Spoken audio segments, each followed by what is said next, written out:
Toast of Tinseltown is a British television sitcom. It was created by Arthur Mathews and Matt Berry, and stars Matt Berry as Stephen Toast, an eccentric middle-aged actor with a checkered past who spends more time dealing with these problems offstage than performing on it.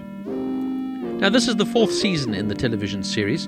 The original show was called Toast of London and ran from 2013 to 2015. Now, most of us thought we'd never get a chance to see our favourite struggling thespian ever again. But when they announced a new series was being filmed, and this time it would be set in Hollywood, that got me very excited. Now, Matt Berry has quickly become one of my favourite comedians, from his work in the magnificent IT Crowd, to What We Do in the Shadows, to the Toast of London. I've definitely become a fan of his dry, absurd, crude and well-delivered comedy style, with just that touch of class with his upper-crust background and accent lends to his comedy delivery.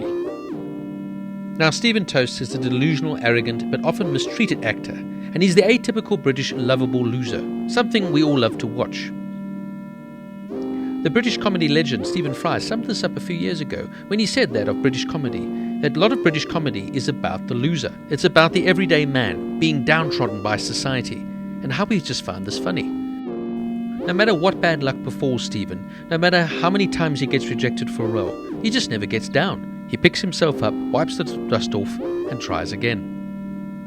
Now, Toast of Tinseltown is completely off the wall and irreverent, and I can see the huge influence from Monty Python here. I love the first three series, and it's one of those shows I can easily watch over and over again. I literally cheered out loud when one of the most famous lines in all of the comedy was spoken, when Clem Fandango returned and said, "Stephen, it's Clem Fandango here. Can you hear me?" I loved all the cameos, from Larry David to Bill Hader, to a blink and a miss it moment with Paul Rudd.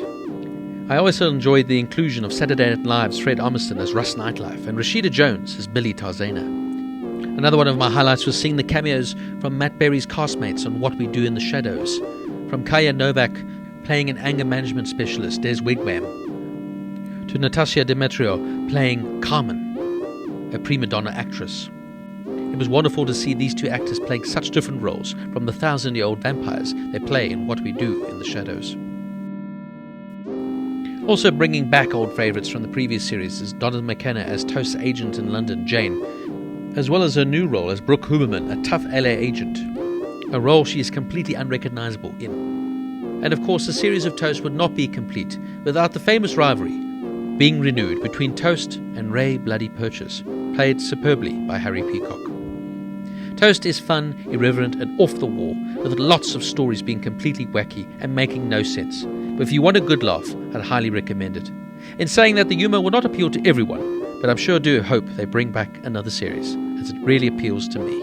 Toast of Tinseltown gets a 9 out of 10.